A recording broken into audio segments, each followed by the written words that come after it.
ਜਦੋਂ ਅਸੀਂ ਭਾਵਕ ਕੌਮਾਂ ਦੀ ਗੱਲ ਕਰਦੇ ਹਾਂ ਅਸੀਂ ਕਈ ਵਾਰੀ ਇੱਕ ਅੱਧਾ ਐਕਟ ਦੇਖ ਕੇ ਫਿਰ ਬੱਲੇ ਬੱਲੇ ਕਰਨ ਲੱਗ ਜਾਂਦੇ ਹਾਂ, ਪਿੱਛੇ ਮੁੜ ਕੇ ਦੇਖਣ ਦਾ ਫਿਰ ਸਾਨੂੰ ਚੇਤਾ ਭੁੱਲ ਜਾਂਦਾ ਹੈ ਕਿ ਭਾਈ ਇਹਦਾ ਵਿਰਸਾ ਦੇਖੋ, ਇਹ ਆਲੇ ਦੀ ਔਲਾਦ, ਇਹਨਾਂ ਦਾ 200 ਸਾਲ ਦਾ ਇਤਿਹਾਸ ਗੱਦਾਰੀਆਂ ਦਾ। ਜਦੋਂ ਫਿਰ ਰਾਜੀਵ ਗਾਂਧੀ ਸੋਨੀਆ ਗਾਂਧੀ ਨੂੰ ਲੈ ਕੇ ਆਇਆ ਤੇ ਇੰਦਰਾ ਗਾਂਧੀ ਨੇ ਕਿਹਾ ਵੀ ਘਰੀ ਨਾ ਵੜੀ, ਤੇ ਇਹ ਪਟਿਆਲੇ ਵਾਲੇ ਨੇ ਅਮਰਿੰਦਰ, ਕਿਉਂਕਿ ਇਹਦਾ ਉਹ ਸੀਨੀਅਰ ਜਾਂ ਜੂਨੀਅਰ ਸੀ, ਦੋਸਤ ਸੀ ਇਹਦਾ, ਔਰ ਇਹਨੇ ਆਪਣੇ ਜਿਹੜਾ ਪਟਿਆਲੇ 'ਚ ਰੱਖ ਕੇ ਉਹਨਾਂ ਦੀ ਜਿਹੜੀ ਆ ਮਹਿਮਾਨ ਨਵਾਜ਼ੀ ਦਾ ਉਹਨਾਂ ਨੂੰ ਸਵਾਦ ਚਖਾਇਆ। ਇਹ ਤਾਕਤ ਦਾ ਭੁੱਖਾ ਪਟਿਆਲਾ ਖਾਨਦਾਨ ਦਾ ਇਹ ਬਦ ਅਖਲਾਕ, ਬਦ ਕਲਾਮ, ਬਦ ਕਿਰਦਾਰ ਆਦਮੀ ਕਿਵੇਂ ਆਰਐਸਐਸ ਦੇ ਹਿੰਦੂ ਤਵੀਆਂ ਦੇ ਨਾਲ ਇਸਨੇ ਅੰਦਰੋਂ ਪਿੰਗਾਂ ਪਾਈਆਂ ਹੋਈਆਂ ਸੀ।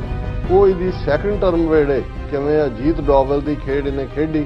ਅਸੀਂ ਦੇਖਿਆ ਕਿ ਕੈਨੇਡਾ ਤੋਂ ਡਿਫੈਂਸ ਮਿਨਿਸਟਰ ਹਰਜੀਤ ਸਿੰਘ ਸੱਜਣ ਜਾਂਦੇ ਨੇ, ਕਿਵੇਂ ਉਹਨਾਂ ਨੂੰ ਬੇਇੱਜ਼ਤ ਕਰਦਾ। ਉਹਨਾਂ ਦਾ ਇੱਕ ਕੇਸੀ ਸਿੰਘ ਐਕਸ ਐਂਬੈਸਡਰ ਹੈ, ਉਹਨੇ ਦੱਸਿਆ ਕਿ ਭਾਈ ਇਹ ਸਿੱਧਾ ਇੱਕ ਗੱਲ ਦੇ ਪਿੱਛੇ ਜਾਂਦਾ ਹੈ ਕਿ ਉਹਨੂੰ ਜਿਹੜਾ ਰੂਸਾ ਆਲਮ ਨੂੰ ਵੀਜ਼ਾ ਦੇ ਦਿਓ, ਅਮਿਤ ਸ਼ਾਹ ਦੇ ਤਰਲੇ ਕਰਦਾ, ਕਿਉਂਕਿ ਉਹ ਰਾਈਟ ਸਿੱਧਾ ਹੋਮ ਮਿਨਿਸਟਰ, ਔਰ ਉਹਦੇ ਥੱਲੇ ਉਹ ਪੰਜਾਬ ਦਾ ਸਿੱਖਾਂ ਦਾ ਬੇੜਾ ਗਰਕ ਕਰਨ ਦੇ ਲਈ ਬੀਜੇਪੀ ਦੀ ਗੇਮ ਖੇਡਣ ਲਈ ਉਹ ਤਿਆਰ। ਇਸ ਤੋਂ ਵੀ ਨਾਲ ਜਦੋਂ ਕਹਿ ਰਿਹਾ ਕਿ ਬੀਜੇਪੀ ਦੇ ਨਾਲ ਸੀਟਾਂ ਦੀ ਐਡਜਸਟਮੈਂਟ, ਸੋ ਐਡਜਸਟਮੈਂਟ ਨਹੀਂ, ਇਹ ਬੀਜੇਪੀ ਦੀ ਖੇਡ ਹੀ ਖੇਡੇਗਾ। ਦਰਸ਼ਕੋ, ਬ੍ਰੇਕ ਤੋਂ ਬਾਅਦ ਤੁਹਾਡਾ ਸਭ ਦਾ ਭਰਪੂਰ ਸਵਾਗਤ ਹੈ। ਸੋ ਵੀਅਰਸ, ਹੁਣ ਆਪਾਂ ਗੱਲਬਾਤ ਕਰਨ ਜਾ ਰਹੇ ਹਾਂ ਕਿ ਭਾਰਤ ਦੇ ਖੁਫੀਆ ਤੰਤਰ ਦੇ ਮੁਖੀ ਅਜੀਤ ਡੋਵਲ ਦਾ ਖੁਫੀਆ ਏਜੰਟ ਕੈਪਟਨ ਅਮਰਿੰਦਰ ਹੁਣ ਖੁੱਲ ਕੇ ਪੰਜਾਬ ਵਿੱਚ ਆਰਐਸਐਸ ਦੀ ਜਿਹੜੀ ਖੇਡ ਹੈ ਉਹ ਖੇਡਣ ਜਾ ਰਿਹਾ ਹੈ। ਸੋ ਉਸਨੇ ਜਿੱਥੇ ਇੱਕ ਵੱਖਰੀ ਪਾਰਟੀ ਬਣਾਉਣ ਦਾ ਐਲਾਨ ਕੀਤਾ ਹੈ, ਉੱਥੇ ਉਸ ਪਾਰਟੀ ਦੇ ਬੀਜੇਪੀ ਨਾਲ ਐਲਾਨ ਦੀ ਵੀ ਗੱਲ ਕੀਤੀ ਹੈ। ਸੋ ਇਸ ਬਾਰੇ ਆਪਾਂ ਵਿਚਾਰ ਚਰਚਾ ਕਰਨ ਜਾ ਰਹੇ ਹਾਂ। ਸੋ ਅਸੀਂ ਚਾਹਾਂਗੇ ਕਿ ਦੋਸਤਾਂ ਨੇ ਇਸੇ ਤਰ੍ਹਾਂ ਬਣੇ ਰਹਿਣਾ। ਦੇਖਣ ਸੁਣਨੇ ਲਿਖਣ ਲਈ ਤੁਹਾਡਾ ਸਭ ਦਾ ਬਹੁਤ ਬਹੁਤ ਸ਼ੁਕਰੀਆ। ਜੀ ਰਾਜ ਸਾਹਿਬ, ਕੀ ਕਹਿਣਾ ਚਾਹੋਗੇ? ਦੇਖੋ, ਜਸੂਸੀ ਦੀ ਟਰਮ ਦੇ ਵਿੱਚ ਜਾਂ ਉਹਨਾਂ ਦੀ ਟਰਮੀਨੋਲੋਜੀ ਦੇ ਵਿੱਚ ਇੱਕ ਲਫ਼ਜ਼ ਮੋਲ ਹੁੰਦਾ। ਮੋਲ ਉਹ ਹੁੰਦਾ ਕਿ ਜਿਹੜਾ ਉਹਨਾਂ ਦੇ ਲਈ ਕੰਮ ਕਰ ਰਿਹਾ ਹੁੰਦਾ ਏਜੰਸੀਆਂ ਲਈ, ਪਰ ਉਹਨੂੰ ਐਕਟਿਵ ਨਹੀਂ ਕੀਤਾ ਹੁੰਦਾ, ਉਹਨੂੰ ਚੁੱਪ ਕਰਕੇ ਬਿਠਾਇਆ ਹੁੰਦਾ, ਉਹ ਡਾਇਰੈਕਸ਼ਨਾਂ ਵੀ ਲੈ ਰਿਹਾ ਹੁੰਦਾ, ਉਹਨੂੰ ਉਹਨਾਂ ਨੇ ਕਿਸੇ ਖਾਸ ਮੌਕੇ ਲਈ ਰੱਖਿਆ ਹੁੰਦਾ ਜਦੋਂ ਉਹਨੂੰ ਜਿਹੜਾ ਉਹ ਐਕਟਿਵ ਕਰਨਾ ਹੁੰਦਾ। ਹਾਲਾਂਕਿ ਕੈਪਟਨ ਅਮਰਿੰਦਰ ਦੇ ਮਾਮਲੇ 'ਚ ਉਹ ਕਾਂਗਰਸ ਵੱਲੋਂ ਇਲੈਕਟਿਡ ਚੀਫ ਮਿਨਿਸਟਰ ਸੀ। 2 ਵਾਰ ਉਹਨੂੰ ਕਾਂਗਰਸ ਨੇ ਚੀਫ ਮਿਨਿਸਟਰ ਬਣਾਇਆ। ਪਹਿਲੀ ਵਾਰ ਦੀ ਜਿਹੜੀ ਉਹਦੀ ਟਰਮ ਸੀ ਲਗਭਗ 5 ਸਾਲ ਦੀ, ਉਹਦੇ 'ਚ ਪੰਜਾਬ 'ਚ ਉਹਨੇ ਖਾਸ ਤੌਰ ਤੇ ਕਿਰਸਾਨੀ ਦੇ ਵਿੱਚ ਆਪਣੀ ਥਾਂ ਵੀ ਬਣਾਈ, ਕਿਉਂਕਿ ਜਦੋਂ ਉਹਨਾਂ ਨੇ ਪੰਜਾਬ ਦੇ ਪਾਣੀਆਂ ਦੀ ਅੱਗੋਂ ਲੁੱਟ ਦੇ ਲਈ ਸੁਪਰੀਮ ਕੋਰਟ ਦਾ SYL ਕੈਨਾਲ ਦੇ ਉੱਤੇ ਫੈਸਲਾ ਹੋਣ ਵਾਲਾ ਸੀ, ਉਸ ਤੋਂ ਠੀਕ ਪਹਿਲਾਂ ਪੰਜਾਬ ਅਸੈਂਬਲੀ ਦਾ ਇੱਕ ਸਪੈਸ਼ਲ ਸੈਸ਼ਨ ਸੱਦ ਕੇ ਇੱਕ ਐਕਟ ਪਾਸ ਕਰਵਾਇਆ ਗਿਆ, termination of water agreements act. ਇਹ 2004 ਦੀ ਗੱਲ ਹੈ। ਦਿੱਲੀ ਦੇ ਵਿੱਚ ਕਾਂਗਰਸ ਹਕੂਮਤ ਸੀ, ਮਨਮੋਹਨ ਸਿੰਘ ਪ੍ਰਾਈਮ ਮਿਨਿਸਟਰ ਸੀ, ਸੋਨੀਆ ਗਾਂਧੀ ਕਾਂਗਰਸ ਦੀ ਪ੍ਰੈਜ਼ੀਡੈਂਟ ਸੀ, ਔਰ ਜਿਵੇਂ ਕਿਹਾ ਜਾਂਦਾ ਉਹਨਾਂ ਨੂੰ ਵੀ ਭਰੋਸੇ 'ਚ ਨਹੀਂ ਸੀ ਲਿਆ ਗਿਆ। ਔਰ ਇਹ ਗੱਲ ਉਹਨੇ ਖੁਦ ਕਹੀ ਕਿ ਜੀ ਮੈਨੂੰ ਜਦੋਂ ਸੋਨੀਆ ਗਾਂਧੀ ਨੇ ਪੁੱਛਿਆ ਕਿ ਤੁਸੀਂ ਇਹ ਘੱਟੋ ਘੱਟ ਪੁੱਛ ਤਾਂ ਲੈਂਦੇ, ਉਹਨੇ ਕਿਹਾ ਜੇ ਮੈਂ ਪੁੱਛਦਾ ਤਾਂ ਤੁਸੀਂ ਕੋਈ ਕਰਨ ਥੋੜੀ ਦੇਣਾ ਸੀ। ਸੋ ਇਹ ਇੱਕ ਰੀਜ਼ਨ ਸੀ ਕਿ ਜੇ ਉਹਦੀ ਦੂਸਰੀ ਟਰਮ ਵੇਲੇ ਅਮਰਿੰਦਰ ਸਿੰਘ ਬਣਦਾ ਹੈ ਤੇ ਉਸ ਨੇ ਇੱਕ ਪਾਸੇ ਤਾਂ ਸਿੱਖਾਂ 'ਚ ਆਪਣਾ ਪਹਿਲਾ ਵਕਾਰ ਉਹਨੇ ਬਣਾਇਆ ਹੋਇਆ ਸੀ ਕਿ ਜੂਨ 84 ਜਦੋਂ ਇੰਦਰਾ ਗਾਂਧੀ ਨੇ ਟੈਂਕਾਂ ਤੋਪਾਂ ਨਾਲ ਹਮਲਾ ਕੀਤਾ ਦਰਬਾਰ ਸਾਹਿਬ ਦੇ ਉੱਤੇ, ਉਦੋਂ ਇਹ ਮੈਂਬਰ ਪਾਰਲੀਮੈਂਟ ਸੀ ਪਟਿਆਲੇ ਤੋਂ, ਔਰ ਇਹਨੇ ਪ੍ਰੋਟੈਸਟ ਦੇ ਵਿੱਚ ਜਿਹੜਾ ਉਹ ਰਿਜ਼ਾਈਨ ਕਰ ਦਿੱਤਾ ਸੀ। ਸੋ ਸਿੱਖਾਂ 'ਚ ਇਹ 2 MP, ਇਹ ਵੀ ਇੱਕ ਦਵਿੰਦਰ ਸਿੰਘ ਗਰਚਾ ਲੁਧਿਆਣਾ ਤੋਂ ਸੀ ਜਿਹਨੇ ਰਿਜ਼ਾਈਨ ਕੀਤਾ। ਸੋ ਬਹੁਤ ਵਾਰੀ ਇਹ ਜਿਹੜੀਆਂ ਜਦੋਂ ਅਸੀਂ ਭਾਵਕ ਕੌਮਾਂ ਦੀ ਗੱਲ ਕਰਦੇ ਹਾਂ ਅਸੀਂ ਕਈ ਵਾਰੀ ਇੱਕ ਅੱਧਾ ਐਕਟ ਦੇਖ ਕੇ ਫਿਰ ਬੱਲੇ ਬੱਲੇ ਕਰਨ ਲੱਗ ਜਾਂਦੇ ਹਾਂ, ਪਿੱਛੇ ਮੁੜ ਕੇ ਦੇਖਣ ਦਾ ਫਿਰ ਸਾਨੂੰ ਚੇਤਾ ਭੁੱਲ ਜਾਂਦਾ ਹੈ ਕਿ ਭਾਈ ਇਹਦਾ ਵਿਰਸਾ ਦੇਖੋ, ਇਹ ਆਲੇ ਦੀ ਔਲਾਦ, ਇਹਨਾਂ ਦਾ 200 ਸਾਲ ਦਾ ਇਤਿਹਾਸ ਗੱਦਾਰੀਆਂ ਦਾ, ਆਪਣੀ ਕੌਮ ਦੇ ਨਾਲ ਉਹ ਭਾਵੇਂ ਵੱਡਾ ਘੱਲੂਘਾਰਾ ਹੋਏ, ਫਿਰ ਅੰਗਰੇਜ਼ਾਂ ਦੀ ਸ਼ੈਲਟਰ 'ਚ ਜਾਣਾ ਹੋਏ, 47 ਦੇ ਵਿੱਚ ਨਹਿਰੂ ਦੇ ਗੋਡਿਆਂ ਦੇ ਅੱਗੇ ਗੋਡਿਆਂ ਤੇ ਸਿਰ ਰੱਖਣਾ ਹੋਏ, ਪੈਰਾਂ ਤੇ ਰਾਦਰ, ਉਹ ਅਸੀਂ ਭੁੱਲ ਕੇ ਬਹੁਤਿਆਂ ਨੂੰ ਲੱਗਾ ਕਿ ਵੀ ਦੇਖੋ ਇਹਨੇ ਆਪਣਾ ਅਹੁਦਾ ਛੱਡਿਆ।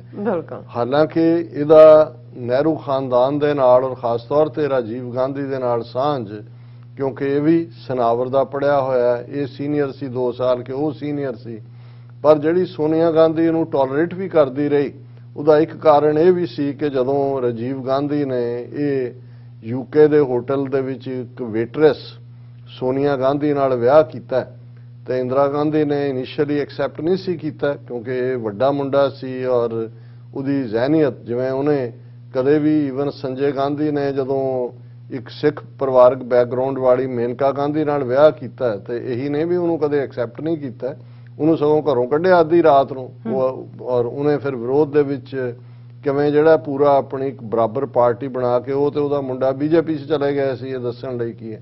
ਲੇਕਿਨ ਐਸਾ ਕਿਹਾ ਜਾਂਦਾ ਹੈ, ਪੜ੍ਹਨ 'ਚ ਆਇਆ ਕਿ ਜਦੋਂ ਫਿਰ ਰਾਜੀਵ ਗਾਂਧੀ ਸੋਨੀਆ ਗਾਂਧੀ ਨੂੰ ਲੈ ਕੇ ਆਇਆ ਤੇ ਇੰਦਰਾ ਗਾਂਧੀ ਨੇ ਕਿਹਾ ਵੀ ਘਰੀ ਨਾ ਵੜੀ, ਤੇ ਇਹ ਪਟਿਆਲੇ ਵਾਲੇ ਨੇ ਅਮਰਿੰਦਰ, ਕਿਉਂਕਿ ਇਹਦਾ ਉਹ ਸੀਨੀਅਰ ਜਾਂ ਜੂਨੀਅਰ ਸੀ, ਦੋਸਤ ਸੀ ਇਹਦਾ, ਔਰ ਇਹਨੇ ਆਪਣੇ ਜਿਹੜਾ ਪਟਿਆਲੇ 'ਚ ਰੱਖ ਕੇ ਉਹਨਾਂ ਦੀ ਜਿਹੜੀ ਮਹਿਮਾਨ ਨਵਾਜ਼ੀ ਦਾ ਉਹਨਾਂ ਨੂੰ ਸਵਾਦ ਚਖਾਇਆ। ਸੋ ਇਹ ਇੱਕ ਕਈ ਵਾਰ ਤੁਹਾਡੀ ਪਰਸਨਲ ਗ੍ਰੈਟੀਟਿਊਡ ਵੀ ਹੁੰਦਾ, ਪਰ ਇਸ ਸਭ ਦੇ ਬਾਵਜੂਦ ਕਿ ਇਸ ਰਜਵਾੜੇ ਨੂੰ ਜਿਹੜਾ ਸੂਰਜ ਛੁਪਣ ਤੋਂ ਪਹਿਲਾਂ ਹੀ ਸ਼ਰਾਬੀ ਹੋਇਆ ਹੁੰਦਾ ਹੈ ਔਰ ਕੋਈ ਇਸ ਦਾ ਜਿਹੜਾ ਅਦਰਵਾਈਜ਼ ਕੋਈ ਆਧਾਰ ਆਪਣੇ ਆਪ ਤੇ, ਇਹਨੇ ਪਾਰਟੀ ਬਾਦਲ ਅਕਾਲੀ ਦਲ 'ਚ ਵੀ ਗਿਆ, ਆਪਣੀ ਪਹਿਲਾਂ ਵੀ ਇੱਕ ਵਾਰੀ ਆਜ਼ਾਦ ਪਾਰਟੀ ਬਣਾ ਕੇ ਇਹਨੇ ਚੋਣ ਲੜੀ ਸੀ, ਆਪਣੇ ਹਲਕੇ ਦੇ ਵਿੱਚ 900 ਵੋਟ ਮਿਲੀ ਸੀ, ਜ਼ਮਾਨਤ ਜ਼ਬਤ ਹੋਈ ਸੀ ਔਰ ਕੈਂਡੀਡੇਟ ਤਾਂ ਬਾਕੀਆਂ ਦਾ, ਜੇ ਇਹਨੂੰ 900 ਮਿਲੀ ਸੀ ਤਾਂ ਬਾਕੀਆਂ ਨੂੰ ਕਿੰਨੀ ਮਿਲੀ ਹੋਏਗੀ। ਲੇਕਿਨ ਉਹਨਾਂ ਨੇ ਇਹਨੂੰ ਜਿਵੇਂ ਰਾਜੇ ਵਾਂਗ ਇਹਨੇ ਪੰਜਾਬ 'ਚ ਦੋਨੋਂ ਵਾਰ ਗਵਰਨ ਕੀਤਾ, ਇੰਟਰਫੀਅਰ ਨਹੀਂ ਕੀਤਾ ਉਹਨਾਂ ਨੇ। ਲੇਕਿਨ ਇਹ ਤਾਕਤ ਦਾ ਭੁੱਖਾ ਪਟਿਆਲਾ ਖਾਨਦਾਨ ਦਾ ਇਹ ਬਦ ਇਖਲਾਕ, ਬਦ ਕਲਾਮ, ਬਦ ਕਿਰਦਾਰ ਆਦਮੀ ਕਿਵੇਂ RSS ਦੇ ਹਿੰਦੂ ਤਵੀਆਂ ਦੇ ਨਾਲ ਇਸਨੇ ਅੰਦਰੋਂ ਪਿੰਗਾਂ ਪਾਈਆਂ ਹੋਈਆਂ ਸੀ, ਉਹ ਇਹਦੀ ਸੈਕੰਡ ਟਰਮ ਵੇਲੇ ਕਿਵੇਂ ਅਜੀਤ ਡੋਵਲ ਦੀ ਖੇਡ ਇਹਨੇ ਖੇਡੀ। ਅਸੀਂ ਦੇਖਿਆ ਕਿ ਕੈਨੇਡਾ ਤੋਂ ਡਿਫੈਂਸ ਮਿਨਿਸਟਰ ਹਰਜੀਤ ਸਿੰਘ ਸੱਜਣ ਜਾਂਦੇ ਨੇ, ਕਿਵੇਂ ਉਹਨਾਂ ਨੂੰ ਬੇਇੱਜ਼ਤ ਕਰਦਾ ਹੈ, ਕਿਵੇਂ ਈਵਨ ਕੈਨੇਡਾ ਦਾ ਪ੍ਰਾਈਮ ਮਿਨਿਸਟਰ ਜਸਟਿਨ ਟਰੂਡੋ ਜਿਹੜਾ ਆਪਣੀ ਵਾਈਫ ਔਰ ਬੱਚਿਆਂ ਨਾਲ ਇੱਕ ਸ਼ਰਧਾਲੂ ਵਾਂਗ ਜਿਹੜਾ ਹੈ ਇਸ ਮਾਣ ਨਾਲ ਕਿ ਭਾਈ ਮੈਂ 17 ਸਿੱਖ MPs ਬਣਾਏ ਨੇ, ਟਿਕਟ ਦਿੱਤੀ ਹੈ, 4 ਸਿੱਖ ਵਜ਼ੀਰ ਨੇ, ਔਰ ਜਿਵੇਂ ਇਹ ਬੇਇੱਜ਼ਤ ਕਰਦਾ ਹੈ, ਇਹ ਗੱਲ ਮੈਂ ਨਹੀਂ ਕਹਿ ਰਿਹਾ। ਪ੍ਰਗਟ ਸਿੰਘ ਜਿਹੜਾ ਇਹਦੀ ਪਾਰਟੀ ਦਾ ਹੀ MLA ਔਰ ਮਿਨਿਸਟਰ ਵੀ ਸਪੋਰਟਸ ਦਾ ਜਿਹੜਾ ਹੁਣ ਹੈਗਾ, ਇਹਨੇ ਖੁਦ ਕਿਹਾ ਸੀ ਕਿ ਵੀ ਮੋਦੀ ਤਾਂ ਗਾਰਡ ਆਫ ਆਨਰ ਦੇ ਰਿਹਾ ਹਰਜੀਤ ਸਿੰਘ ਸੱਜਣ ਨੂੰ ਵੀ, ਕੈਨੇਡਾ ਦੇ ਡਿਫੈਂਸ ਮਿਨਿਸਟਰ ਨੂੰ ਔਰ ਜਸਟਿਨ ਟਰੂਡੋ ਨੂੰ ਦਿੱਲੀ 'ਚ। ਮਨੋਹਰ ਲਾਲ ਖੱਚਰ ਉਹ ਡਿਨਰ ਕਰ ਰਿਹਾ ਉਹਦੇ ਆਨਰ 'ਚ, ਪਰ ਇਹਨੇ ਅਜੀਤ ਡੋਵਲ ਏਜੰਸੀਆਂ ਦੇ ਕਹਿਣ ਤੇ ਇਹਨੇ ਉਹਨਾਂ ਨੂੰ ਬੇਇੱਜ਼ਤ ਕੀਤਾ। ਇਹ ਪ੍ਰਗਟ ਸਿੰਘ ਦਾ ਹੁਣ ਜਦੋਂ ਬੰਦਾ ਇਸ ਲੈਵਲ ਦਾ ਇਲਜ਼ਾਮ ਲਾਉਂਦਾ ਤੇ ਉਹਦਾ ਬੇਸ ਹੁੰਦਾ। ਫਿਰ ਅਸੀਂ ਦੇਖਦੇ ਹਾਂ ਕਿ ਟੋਰਾਂਟੋ ਦੇ ਵਿੱਚ ਇੱਕ ਬੰਬ ਧਮਾਕਾ ਹੋਇਆ ਸੀ ਕਿ ਰੈਸਟੋਰੈਂਟ ਦੇ ਵਿੱਚ, ਕੁਝ ਵਕਤ ਦੀ ਗੱਲ ਹੈ, ਔਰ ਉਹਨਾਂ ਦੀਆਂ ਕੈਨੇਡਾ ਦੀਆਂ ਏਜੰਸੀਜ਼ ਪ੍ਰੋਬ ਕਰ ਰਹੀਆਂ ਸੀ ਕਿ ਕੀ ਹੈ। ਇਹਨੇ ਉੱਥੇ ਬੈਠਿਆਂ ਇਹ ਬਿਆਨ ਦਿੱਤਾ ਸੀ ਕਿ ਇਹ ਖਾਲਿਸਤਾਨੀ ਅੱਤਵਾਦੀਆਂ ਦੇ ਨੈਟਵਰਕ ਦਾ ਕੰਮ ਹੈ ਔਰ Canada is getting the taste of its on medicine. ਔਰ ਹਾਲਾਂ ਬਾਅਦ ਦੇ ਵਿੱਚ ਉਹ ਉਹਨਾਂ ਦੀ ਪਰਸਨਲ ਰਾਈਵਲਰੀ ਚੋਂ ਨਿਕਲਿਆ ਧਮਾਕਾ ਸਾਬਤ ਹੋਇਆ। ਉਹਦਾ ਕਿਸੇ ਨਾਲ ਵੀ, ਕਿਸੇ ਗਰੁੱਪ ਨਾਲ ਜਾਂ ਕਿਸੇ ਨਾਲ, ਸਿੱਖਾਂ ਨਾਲ ਤਾਂ ਕੋਈ ਦੂਰ ਤੱਕ ਵੀ ਸੰਬੰਧ ਨਹੀਂ ਸੀ। ਸੋ ਜਿਵੇਂ ਕੋਈ ਮਿੱਥ ਕੇ ਆਪਣੀ ਕੌਮ ਨੂੰ ਬਦਨਾਮ ਕਰਦਾ ਹੈ, ਮਿੱਥ ਕੇ ਆਪਣਾ ਜਿਹੜਾ ਹੈ ਉਹ ਆਪਣੀਆਂ ਬੇੜੀਆਂ 'ਚ ਵੱਟੇ ਪਾਉਂਦਾ ਹੈ, ਇਹ ਮੋਲ ਇਹੀ ਕੁਛ ਕਰਦਾ ਰਿਹਾ। ਔਰ ਇਹਨੂੰ ਜਿਸ ਤਰੀਕੇ ਨਾਲ ਮੱਖਣ ਚੋਂ ਵਾਲ ਵਾਂਗੂ ਪਾਸੇ ਕੱਢਿਆ, ਭਾਵੇਂ ਨਵਜੋਤ ਸਿੱਧੂ ਖੁਦ ਵੀ ਉਹਦਾ ਕਰੈਕਟਰ ਉਹ ਪਾਰੇ ਵਾਂਗ ਹੈ, ਮਰਕਰੀ ਹੈ, ਜਿਵੇਂ ਥਰਮਾਮੀਟਰ ਟੁੱਟ ਜਾਏ ਫਿਰ ਪਤਾ ਲੱਗਦਾ ਵੀ ਕਿੱਧਰ ਨੂੰ ਗਿਆ ਪਾਰਾ। ਸੋ ਉਹਨੇ ਵੀ ਕੋਈ ਨਿਭਣਾ ਤਾਂ ਨਹੀਂ ਹੈ, ਲੇਕਿਨ ਇਹਦੇ 'ਚ ਕੋਈ ਸ਼ੱਕ ਨਹੀਂ ਹੈ ਕਿ ਇਹ ਵਿੱਚ ਬੈਠਿਆਂ ਵੀ ਬੀਜੇਪੀ ਦਾ ਕੰਮ ਕਰ ਰਿਹਾ ਸੀ। ਪਾਕਿਸਤਾਨ ਦੇ ਖਿਲਾਫ, ਕਰਤਾਰਪੁਰ ਕੋਰੀਡੋਰ ਦੇ ਖਿਲਾਫ ਜਿੰਨਾ ਇਹ ਭੌਂਕਿਆ, ਜਿਸ ਕਿਸਮ ਦਾ ਈਵਨ ਕਸ਼ਮੀਰ ਦੇ ਮੁੱਦੇ ਦੇ ਉੱਤੇ ਆਰਟੀਕਲ 370 ਜਦੋਂ ਖਤਮ ਕੀਤਾ ਜਾਂਦਾ ਉਹਨਾਂ ਦੀ ਹਮਾਇਤ ਦੇ ਵਿੱਚ ਆਉਂਦਾ। ਇਸ ਸਭ ਦੇ ਚੱਲਦਿਆਂ ਉਹਨਾਂ ਨੂੰ ਵੀ ਭਿਣਕ ਸੀ ਕਿ ਵੀ ਇਹ ਤਾਂ ਬਹੁਤ ਸਾਰੇ ਬੰਦੇ ਲੈ ਕੇ ਸਿੱਧਾ ਬੀਜੇਪੀ ਜੁਆਇਨ ਕਰਿਆ, ਕਿਉਂਕਿ ਇਹ ਡਿਸਾਈਡਡ ਸੀ। ਔਰ ਇਹਨੂੰ ਉਹਨਾਂ ਨੇ ਈਵਨ ਰਾਤ ਔਰ ਸਵੇਰ ਦੇ ਵਿਚਾਲੇ 8 ਘੰਟੇ ਹੁੰਦੇ ਨੇ ਜਦੋਂ ਤੁਸੀਂ ਮਿਡਨਾਈਟ ਔਰ ਸਵੇਰ, ਇਹਨਾਂ ਨੂੰ ਉਹਨਾਂ ਨੇ ਕੰਨੋਂ ਕੰਨ ਖਬਰ ਵੀ ਇਹਨੂੰ ਨਹੀਂ ਹੋਣ ਦਿੱਤੀ।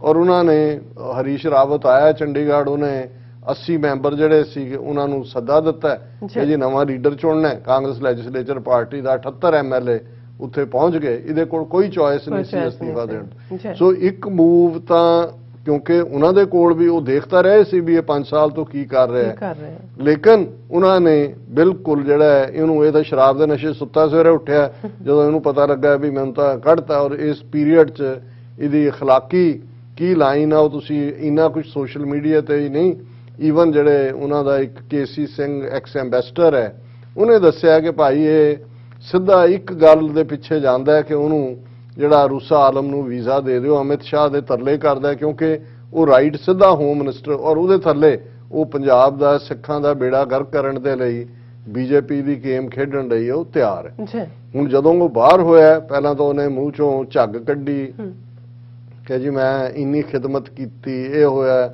ਇਸ ਸਭ ਦੇ ਚੱਲਦੇ ਆ ਜਿਹੜੀ ਗੱਲ ਹੁਣ ਸਾਹਮਣੇ ਆ ਰਹੀ ਸਾਨੂੰ ਤਾਂ ਸੀ ਕਿ ਵੀ ਇਹਨੇ ਖੇਡ ਤਾਂ ਚੋਣਾਂ ਦੇ ਨੇੜੇ ਜੇ ਆ ਕੇ ਖੇਡਣੀ ਸੀ, ਉਹ ਪ੍ਰੀਐਮਪਟ ਕਰ ਦਿੱਤਾ ਕਾਂਗਰਸ ਨੇ। ਇਹ ਹੁਣ ਕੋਈ ਫੇਰ ਇਹ ਦੌੜਿਆ ਦਿੱਲੀ ਨੂੰ ਕਿ ਜੀ ਮੈਂ ਤਾਂ ਘਰ ਖਾਲੀ ਕਰਨ ਚੱਲਿਆ। ਉੱਥੇ ਪਤਾ ਲੱਗਾ ਵੀ ਅਮਿਤ ਸ਼ਾਹ ਦੇ ਨਾਲ ਮਿਲ ਰਿਹਾ, 2 ਵਾਰੀ ਮਿਲ ਲਿਆ। ਹੁਣ ਇੱਕ ਖਬਰ ਇਹ ਹੈ captain Amarinder to meet Amit Shah, 3rd visit to Delhi in a month. ਹੁਣ ਤੀਸਰੀ ਵਾਰ ਜਾ ਰਿਹਾ। ਇਹ ਤਾਂ ਇੰਨੀ ਵਾਰੀ ਤਾਂ 5 ਸਾਲ 'ਚ ਨਹੀਂ ਗਿਆ। ਹੁਣ ਜ਼ਾਹਰ ਹੈ ਕਿ ਕੀ ਕੁੱਖ ਹੋ ਰਿਹਾ ਉਹ ਤਾਂ ਸਾਹਮਣੇ ਆ ਹੀ ਰਿਹਾ ਸੀ ਕਿ ਭਾਈ ਉਹਨੂੰ ਉਹ ਜਿਹੜਾ ਉਹਨੇ ਕੋਈ ਨਾ ਕੋਈ ਉਹ ਅਮਿਤ ਸ਼ਾਹ ਦੀ ਖੇਡ ਖੇਡਣੀ ਹੈ। ਪਰ ਅੱਜ ਜਿਹੜੇ ਉਹਨਾਂ ਨੇ 2 ਟਵੀਟ ਉਹਦੇ ਬਿਹਾਫ ਦੇ ਉੱਤੇ ਜਿਹੜਾ ਉਹਨਾਂ ਦਾ ਰਵੀਨ ਠੁਕਰਾਲ ਮੀਡੀਆ ਮੈਨ ਹੈ ਉਸ ਤੋਂ ਨਜ਼ਰ ਆ ਰਿਹਾ ਕਿ ਭਾਈ ਇਹ ਮੋਲ ਹੁਣ RSS ਦੀ ਨੰਗੇ ਧੜ ਖੇਡ ਪੰਜਾਬ 'ਚ ਖੇਡੇਗਾ। ਔਰ ਇੱਕ ਜਿਹੜਾ ਟਵੀਟ ਹੈ hopeful of a seat arrangement with BJP India in 2022 Punjab Assembly polls if farmers' protest is resolved in farmers' interest. Also looking at alliance with like-minded parties such as breakaway Akali groups, particularly Tindsa and Brahmpura factions.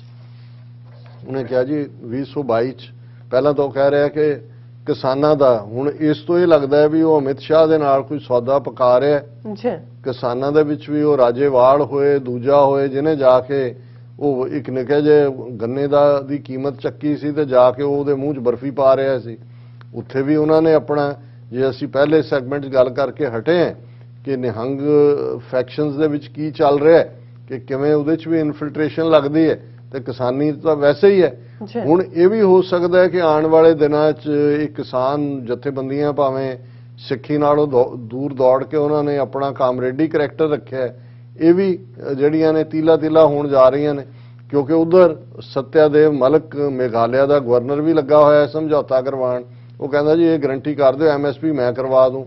ਉਹਨੇ ਟਕੈਤ ਭਰਾ ਟਕਾਏ ਹੋਏ ਨੇ, ਹਰ ਇੱਕ ਨੇ ਆਪਣੇ ਉਹ ਛੱਡੇ ਹੋਏ ਨੇ ਵੀ ਤੇਰਾ ਤੂੰ ਇਹਨੂੰ ਕਾਬੂ ਕਰਨਾ, ਤੂੰ ਇਹਨੂੰ ਕਰਨਾ। ਇਹਨੂੰ ਰਾਜੇਵਾਲ ਸਮੇਤ ਕੋਈ ਹੋਰ ਵੀ ਸੈੱਲ ਹੋਣਗੇ। ਇਹ ਕਹਿੰਦਾ ਜੀ ਜੇ ਹੋ ਗਿਆ ਤਾਂ ਬਸ ਠੀਕ ਹੈ, ਫਿਰ ਤਾਂ ਇਹੀ ਉਹ ਕਰਨਾ ਚਾਹੁੰਦਾ ਸੀ ਨੇੜੇ ਜੇ ਜਾ ਕੇ ਜਿਹੜਾ ਪ੍ਰੀਐਮਪਟ ਹੋ ਗਿਆ।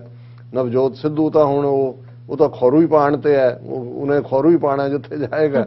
ਸੋ ਉਹ ਖੇਡ ਖੂਡ ਜਿਹੀ ਕਾਂਗਰਸ ਦੀ ਵੀ ਵਿਗੜੀ, ਲੇਕਿਨ BJP ਦੇ ਵੀ ਹੁਣ ਹੋ ਸਕਦਾ ਜਿਹੜਾ ਮਿਲਣ ਜਾ ਰਿਹਾ ਹੈ ਕੋਈ ਨਾ ਕੋਈ ਇਹੀ ਵਿਚੋਲਾ ਬਣ ਜਾਏ, ਕੋਈ ਸਮਝੌਤੇ ਦੀ ਲਾਈਨ। ਪਰ ਇਸ ਤੋਂ ਵੀ ਨਾਲ ਜਦੋਂ ਕਹਿ ਰਿਹਾ ਕਿ BJP ਦੇ ਨਾਲ ਸੀਟਾਂ ਦੀ ਐਡਜਸਟਮੈਂਟ, ਸੋ ਐਡਜਸਟਮੈਂਟ ਨਹੀਂ, ਇਹ BJP ਦੀ ਖੇਡ ਹੀ ਖੇਡੇਗਾ ਕਿਉਂਕਿ ਇਹਨੂੰ ਇਹ ਪਤਾ ਹੈ ਕਿ BJP ਇੰਨੀ ਹੁਣ ਬਦਨਾਮੀ ਹੋਈ ਹੈ ਪੰਜਾਬ 'ਚ, ਸਿੱਧੇ ਤੌਰ ਤੇ BJP ਦੀ ਟਿਕਟ ਦੇ ਉੱਤੇ ਲੜਨਾ ਜਾਂ ਉਸ ਟੀਮ ਨੂੰ ਲੀਡ ਕਰਨਾ ਉਹਦੇ ਥੱਲੇ ਥੂ ਜ਼ਿਆਦਾ ਹੋਏਗੀ। ਥੂ ਤਾਂ ਵੈਸੇ ਵੀ ਹੋਏਗੀ, ਇਹਨੇ ਮੂੰਹ ਆਪਣਾ ਕਾਲਾ ਕੀਤਾ ਹੋਇਆ ਵੈਸੇ ਹੀ। ਜਿਹਨੂੰ ਸੰਤ ਪਿੰਡਾਂ ਵਾਲਿਆਂ ਨੇ ਇੱਕ ਵਾਰ ਗਿਆਨੀ ਜ਼ੈਲ ਸਿੰਘ, ਜਦੋਂ ਕਿ ਉਹ ਸੰਤੋਖ ਸਿੰਘ ਦੇ ਭੋਗ ਦੇ ਮੌਕੇ ਆਇਆ, ਪ੍ਰੈਜ਼ੀਡੈਂਟ ਸੀ, ਮੂੰਹ ਤੇ ਕਾਲਖ ਮਲੀ ਹੁੰਦੀ ਹੈ, ਦਾੜੀ ਕਾਲੀ ਕੀਤੀ ਹੋਈ ਸੀ, ਤੇ ਸੰਤਾਂ ਨੇ ਕਿਹਾ ਸੀ ਬੈਠਾ ਸੀ ਜ਼ੈਲ ਸਿੰਘ ਕਿ ਸਾਡੇ ਪਿੰਡਾਂ 'ਚ ਜਦੋਂ ਕੋਈ ਮਾੜਾ ਕੰਮ ਕਰੇ ਕਿਸੇ ਦੀ ਧੀ ਭੈਣ ਦੇ ਨਾਲ ਤੇ ਉਹਨੂੰ ਗਧੇ ਤੇ ਚੜਾ ਕੇ ਉਹਦਾ ਮੂੰਹ ਕਾਲਾ ਕਰਕੇ ਉਹਨੂੰ ਪਿੰਡ 'ਚ ਫੇਰਦੇ ਆ। ਤੇ ਉਹਨਾਂ ਨੂੰ ਕੀ ਕਹੀਏ ਜਿਨ੍ਹਾਂ ਨੇ ਆਪਣਾ ਮੂੰਹ ਖੁਦ ਹੀ ਕਾਲਾ ਕੀਤਾ ਹੋਇਆ।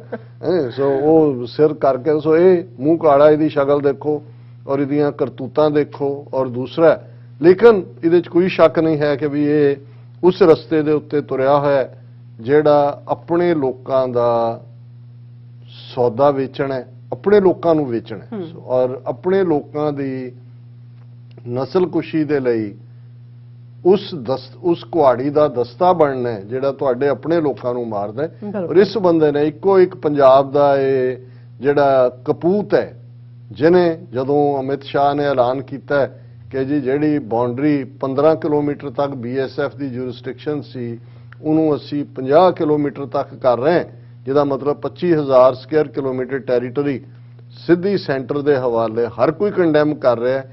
ਇਹ ਉਸ ਫੈਸਲੇ ਨੂੰ ਵੈਲਕਮ ਕਰਕੇ ਕਹਿ ਰਿਹਾ ਹੈ ਕਿ ਜੀ BSF ਔਰ ਦੂਸਰਾ ਜਿਹੜਾ ਹੈ ਉਹ ਵਾਕਈ ਪਾਕਿਸਤਾਨ ਤੋਂ ਬਹੁਤ ਖਤਰਾ ਹੈ ਔਰ ਇਹ ਬਿਲਕੁਲ ਠੀਕ ਫੈਸਲਾ ਹੈ। ਹੁਣ ਆਉਣ ਵਾਲੇ ਪੀਰੀਅਡ 'ਚ ਵੈਸੇ ਇਹ ਤਾਂ ਹੁੰਦਾ ਹੈ ਜਦੋਂ ਕਿ ਰੱਬ ਨੇ ਕਿਸੇ ਨੂੰ ਡਿਸਟਰੋਏ ਕਰਨਾ ਹੁੰਦਾ ਹੈ, ਉਸ ਦੀਆਂ ਅੱਖਾਂ ਕੰਨ ਸਭ ਬੰਦ ਹੋ ਜਾਂਦੇ ਨੇ। ਸੋ ਘੱਟੋ ਘੱਟ ਅਮਰਿੰਦਰ ਸਿੰਘ ਗੱਦਾਰਾਂ ਦੇ ਨਾਲ ਸਿੱਖ ਕੌਮ ਕੀ ਸਲੂਕ ਕਰਦੀ ਹੈ, ਜੇ ਉਹਦਾ ਹੀ ਇੱਕ ਅੱਧਾ ਚੈਪਟਰ ਪੜ੍ਹ ਲੈ ਤੇ ਮੇਰਾ ਖਿਆਲ ਹੈ ਕਿ ਉਹਨੂੰ ਇਹ ਸਮਝ ਆਏਗੀ। ਪਰ ਹੋ ਸਕਦਾ ਹੈ ਕਿ ਭਾਈ ਕਈ ਵਾਰ ਹੋਣੀ ਜਿਹੜੀ ਉਹ ਸਿਰ ਤੇ ਸਵਾਰ ਹੁੰਦੀ ਹੈ, ਉਹਦੇ 'ਚ ਕੋਈ ਬੰਦਾ ਕਰ ਨਹੀਂ ਸਕਦਾ। ਕੁਝ ਨਹੀਂ ਕਰ ਸਕਦਾ ਜੀ। ਡਾਕਟਰ ਸਾਹਿਬ ਤੁਹਾਡਾ ਬਹੁਤ ਬਹੁਤ ਧੰਨਵਾਦ। ਸੋ ਇੱਥੇ ਲੈਣੇ ਬ੍ਰੇਕ। ਵਿਊਅਰਸ ਦੋਸਤਾਂ ਨੇ ਇਸੇ ਤਰ੍ਹਾਂ ਜੁੜੇ ਰਹਿਣਾ। ਮਿਲਦੇ ਹਾਂ ਆਫਟਰ ਦਿਸ ਸ਼ਾਰਟ ਬ੍ਰੇਕ।